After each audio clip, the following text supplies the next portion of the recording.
Assalamualaikum warahmatullahi wabarakatuh.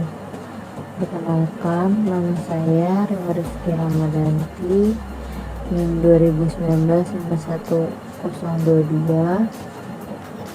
Saya akan menjelaskan materi tentang perkembangan bakteri. Tumbuhan adalah meningkatnya jumlah kuantitas massa sel dengan cara terbentuknya sel-sel baru. Terjadinya proses pertumbuhan tergantung dari kemampuan sel dalam membentuk protoplasma baru dari nukleat yang tersedia di lingkungan. Pada bakteri, pertumbuhan secara aksesual dan disebut dengan pembelahan biner. Pembelahan biner berlangsung dengan interval yang teratur dengan penambahan atau kelipatan secara eksponensial.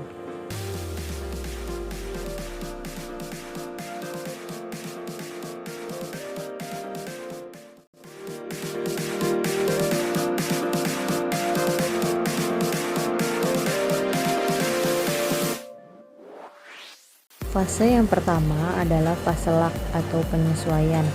Fase lak merupakan fase penyesuaian bakteri dengan lingkungan yang baru. Kedua, fase logaritma atau eksponensial. Fase logaritma atau eksponensial ditandai dengan terjadinya proses pertumbuhan yang cepat. Yang ketiga ada fase stasioner. Fase stasioner terjadi pada saat laju pertumbuhan bakteri sama dengan laju kematiannya.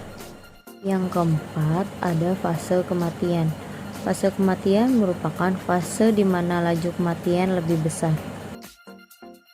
Pengetahuan tentang faktor-faktor yang mempengaruhi pertumbuhan bakteri sangat penting di dalam pengendalian bakteri. Berikut ini faktor-faktor penting yang mempengaruhi pertumbuhan bakteri. Yang pertama, ada zat makanan.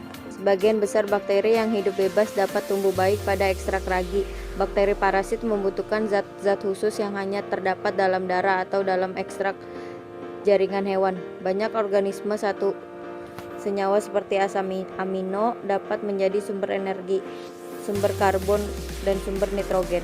Zat makanan yang digunakan untuk pertumbuhan bakteri harus menggunakan sumber karbon, sumber nitrogen, mineral, dan faktor pertumbuhan yang meliputi asam amino, purin, pirimidin, dan vitamin. Yang kedua ada derajat keasaman lingkungan atau pH. pH pembenihan juga mempengaruhi pertumbuhan kuman dalam membantu metabolisme bakteri. Sehingga jumlah bakteri ke seluruh bakteri akan tetap. Keseimbangan jumlah keseluruhan bakteri ini terjadi karena adanya pengurangan derajat pembelahan sel. Hal ini disebabkan oleh kadar nutrisi yang berkurang dan terjadi akumulasi produk toksik sehingga mengganggu pembelahan sel. Fase stasioner dilanjutkan dengan fase kematian ditandai dengan peningkatnya laju kematian yang melampaui laju pertumbuhan sehingga secara keseluruhan terjadi penurunan populasi bakteri. Yang ketiga ada suhu. Suhu merupakan faktor penting dalam pertumbuhan bakteri. Apabila suhu tidak sesuai dengan kebutuhan bakteri, maka akan menyebabkan kerusakan sel.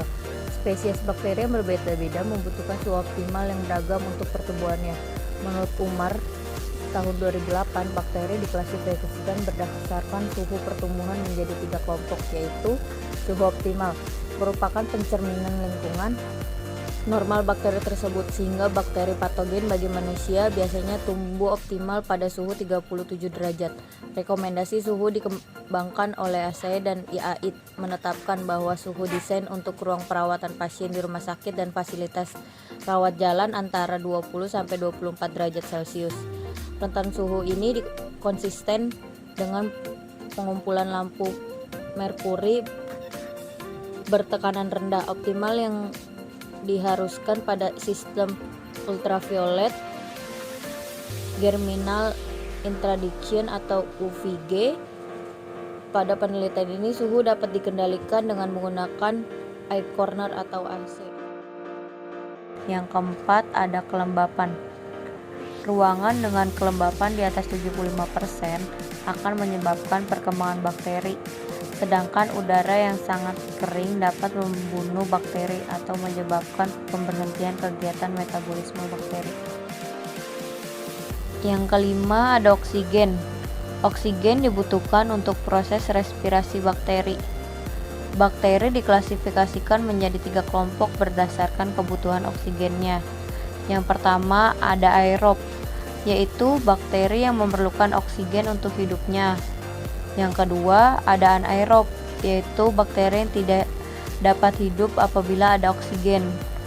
Yang ketiga anaerob fakultatif, yaitu bakteri yang mampu tumbuh dalam lingkungan dengan atau tanpa oksigen. Keenam, ada pencahayaan. Cahaya dalam ruangan dapat menghambat pertumbuhan bakteri. Sinar yang nampak oleh manusia yaitu dengan panjang gelombang antara 390 nanometer sampai 760 nanometer. Akan tetapi, sinyal ini tidak berbahaya bagi bakteri. Paparan cahaya dengan intensitas sinar ultraviolet dengan panjang gelombang 240 nanometer sampai 300 nanometer yang dapat berakibat fatal bagi bakteri. Bakteri akan mengalami radiasi yang berdampak pada kelainan dan kematian sel.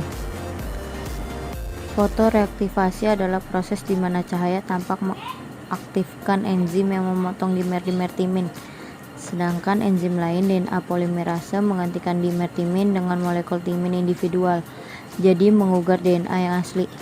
Karena enzim ini diaktifkan oleh cahaya biasa, sel-sel yang telah mati oleh sinar violet dapat difotoreaktivasi atau dihidupkan kembali dengan menghadapkan pada cahaya biasa.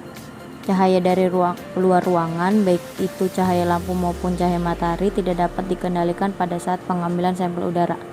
Oleh karena itu, cahaya tampak dianggap sebagai variabel penanggung tak terkendali. Yang ketujuh, tekanan osmotik. Tekanan osmotik akan sangat mempengaruhi bakteri. Jika tekanan osmotik lingkungan lebih besar, sel akan mengalami plasmosis. Sebaliknya, jika tekanan osmotik lingkungan yang hipotonis akan menyebabkan sel membengkak dan juga mengakibatkan rusaknya sel. Oleh karena itu, dalam pertahanan hidup, sel bakteri harus berada dalam tingkatan osmotik yang sesuai. Walaupun sel bakteri memiliki daya adaptasi, perbedaan antara tekanan osmotik lingkungan tidak boleh terlalu besar.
Sekian video dan materi dari saya, kurang lebihnya mohon maaf. Wabillahi taufiq wal hidayah.